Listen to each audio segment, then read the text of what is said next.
At some point while watching this movie, I actually started to idly wonder, like, was there a script? I hope nobody's going to argue with me because I die on that hill. So I'll say that that's not on me. The language of film is universal.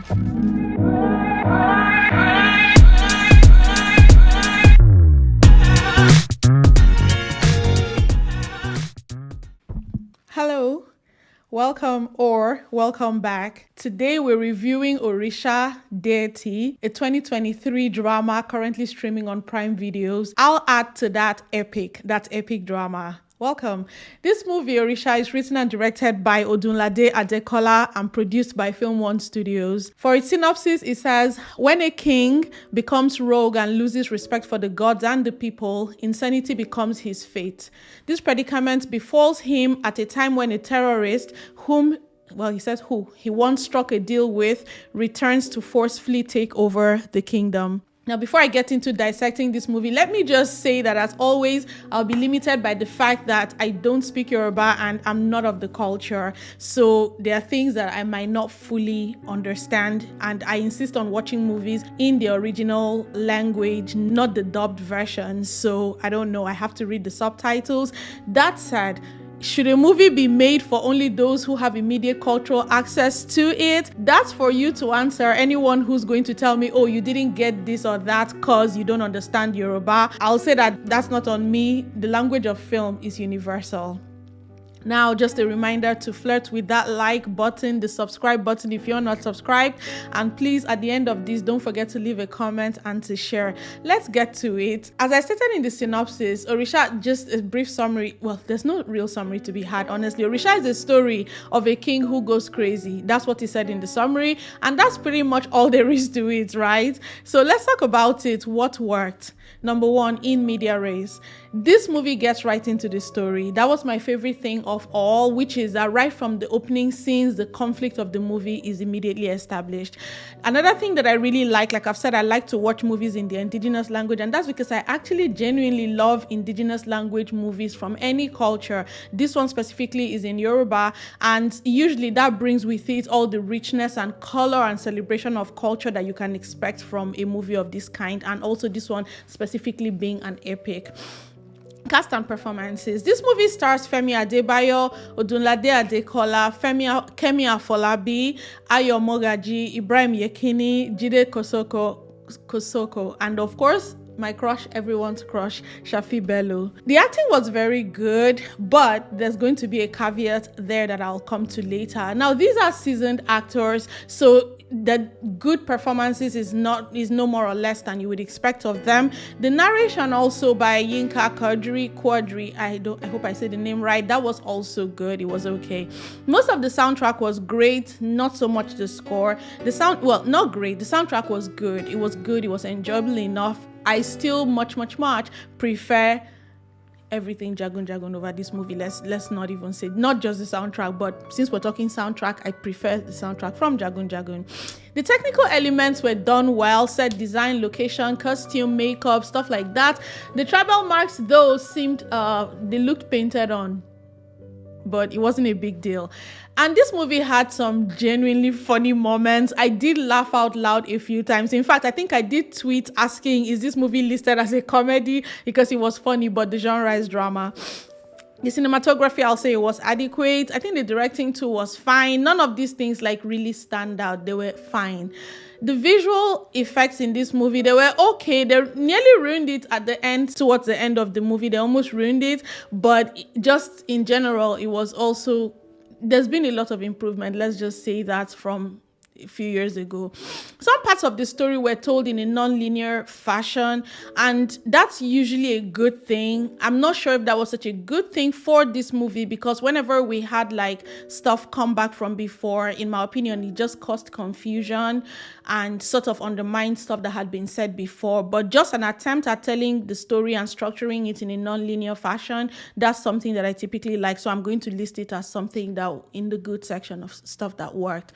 Now let's get to what did not work: the performances. I know that sounds like, I mentioned cast and performances. I said the performances were good, but then I said that there was a caveat, and this is it: good acting, but for stage acting. Okay, the performances here were more attuned to stage acting than film, and that goes for even the delivery of lines and just everything. So that's up to you to take it however you like. If that stuff works for you, if that's something you like, then fine, but that's not something that I typically like. The story and the plot, this movie just did not really go past the initial conflict for the longest time, and when I come to the arcs, I'll talk about that. But for the longest time, this movie just got stuck in whatever conflict I said was established at the very beginning. It just remained there like forever. So as far as pacing, it did really drag on and on. This movie had no clear narrative arcs. I couldn't see clearly defined first, second, and third acts in this movie. It just felt like an ongoing theater production that will not end. I was so exhausted at some point with this movie, okay? Now, as far as the stakes in this movie, they were clear, but they were not treated as such. And so the stakes were clear to me as an audience member, but it felt to me like they were not clear to production. Because what are the stakes here? The king is mentally ill. Big stake, right? Big issue in the story world. The security of the kingdom is compromised. Slavers and kidnappers are running rampage. The government is in chaos, and within the kingdom, things are crazy. The king is running around raping women. All of these things are dire, right? And that's why I say that the movie itself did not seem to recognize its stakes that it had established, because there was no sense of urgency. How do you have all of these things happening in your story, and yet the story just carries along with people cracking jokes?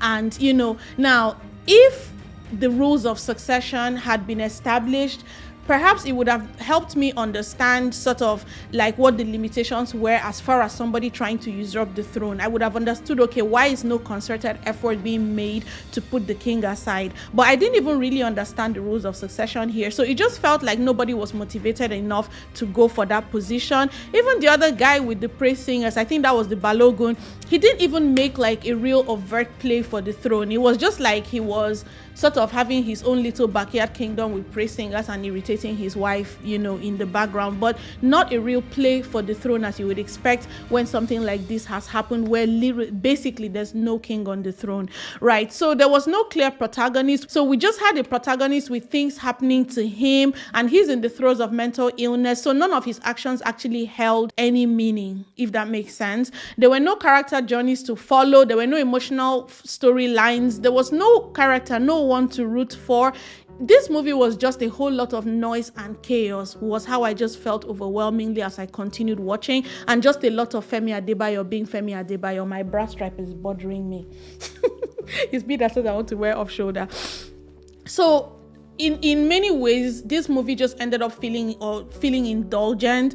And look, by all means, celebrate your culture. I'm for it. If you guys have seen how I gush over some of these movies, like the way I did with Jagun Jagu and all that, I'm for it, But at some point, the movie starts to feel inaccessible, in that it feels like the only way for the audience to remain invested in the movie, or the only way for the movie to sustain interest, is if you understand the culture.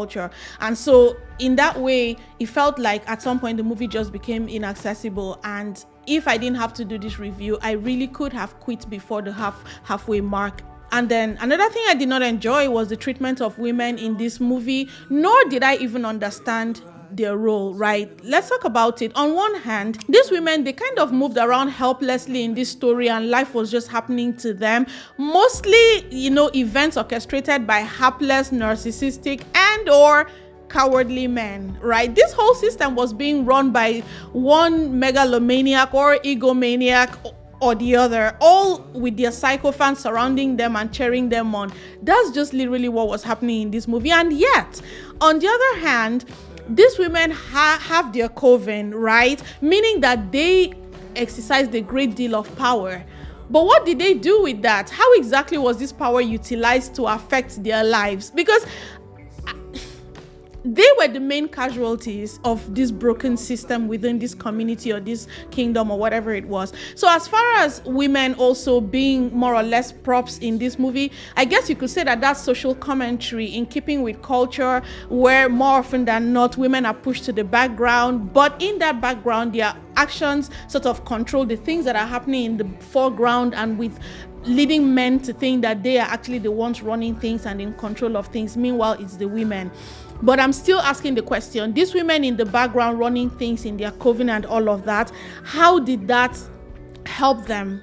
Because again, they suffered the most as a result of all the chaos in this kingdom. So that was just something that did not make sense to me at all. How were so many people kidnapped from this kingdom or this community? How many were there in total in the first place? It felt to me like almost 90% of the kingdom was kidnapped. And yet, there was still no sense of urgency. Life just went on, I don't know what this movie, I don't know what was really going on here. The Olori Shafi Bello, that's her character, Olori somebody, I wasn't clear exactly what the king had done to her specifically. Maybe it's a detail I missed, but I wasn't clear what he did to her to annoy her, and all of that. But what definitely happened is that story, that plot point or plot line created a discordance in story, because the earlier implication, right, was that the king had run mad as a result of his hubris, challenging the gods and all of that, or calling himself a deity. And then later now, it's revealed that the women of the coven were upset because he refused their invitation to stop by, So now we have three things that happen: the king's hubris, the queen's setting him up or whatever it is, and also the women of the coven angry with him. So which one was it? So even the conflict that I thought we had when they do like a flashback, it destroys sort of that. So if you had better clarity with that, maybe you can share with me in the comments. So I'm just going to summarize by saying there was no real story or plot to follow in this movie. Things were just happening, and yet nothing was happening. This movie treaded water for over 2 hours. If there was any victim here in this story, it was the kingdom itself. It was under siege, and yet somehow there was no feeling of tension within this community or within this story. At some point while watching this movie, I actually started to idly wonder, like, was there a script? But it was a passing, like a fleeting thought. I didn't really dwell on it. But then later, when I was actively putting together my research or whatever for this video, I went to look for the scriptwriter, and for the life of me, I couldn't find the scriptwriter listed. Eventually, Rotten Tomatoes tells me that Odunlade Adekola, that's the director and actor in this movie, is also the writer. I'm very skeptical about that. And so it brings me back to that feeling of, was there even a script for this movie? That's not even something that I want to imagine, because gosh, I mean, we used to make films like that, but I thought that was like a past era. I'll be very curious to see what the script of this movie looked like. So I had no idea what this movie was saying. The fact that I even keep calling it a movie, and that, that moral lesson at the end, where it even had the temerity to break the fourth wall to very on the nose deliver its moral lesson, that was just annoying. The subtitles were fun though. Like the number of times I saw twerking on my screen was actually hilarious. So in conclusion, I'm just going to say that this did not feel like a movie to me. This did not look like a movie to me. It just looked like it was theater, that's for sure. And it was not an altogether bad production. I would have liked to actually see this on stage. I would have really had a good time watching this on stage. But you see, these Yoruba folk tales and epic movies, they're still struggling with really translating the oral tradition of storytelling to this visual medium of film. So on one hand, somebody could say, oh, it's being subversive. But honestly, I'm just going to tell you that I don't feel like there's any intention of being subversive, behind the production here. But whatever it was, for me, I'm just going to say it was not a movie. I'm all for the revival of traditional epics, but they have to find a way to translate to screen. That's all I'm going to say. And also, they're starting to have a certain sameness to them, and this revolving cast of actors that's becoming just exhausting. So they have to find a way to refresh this genre. I love this genre, but they've got to find a way to make it fresh again, And I'm really still rooting for other cultures to jump on the train, of these epic movies. This movie was about 2.5 hours, but honestly, it felt like 4 hours. And so ultimately, I just came away feeling like this movie was a cash grab, okay? Another one of these movies where a bunch of cronies make film in this trade by barter fashion. I mean, it's all good for them, but if it's like a waste of audience's time. But how presumptuous of me. Let me not presume to speak for you. So tell me in the comments if you liked Orisa, if you thought that it was a very good film, if you enjoyed watching it, if, I don't know, whatever, just tell me. But in my opinion, as I said in the beginning, Jagun Jagun was a far superior movie to this, and I hope nobody's going to argue with me because I die on that hill. So I'm going to rate this movie a 4 out of 10. And honestly, I'm feeling like that's me being generous. I'm sure that this movie has its audience. Personally, do I recommend? Not particularly, but I know that this movie will find its audience. I think it did quite well in the cinema as well. I'm not sure. So that's it for Orisa.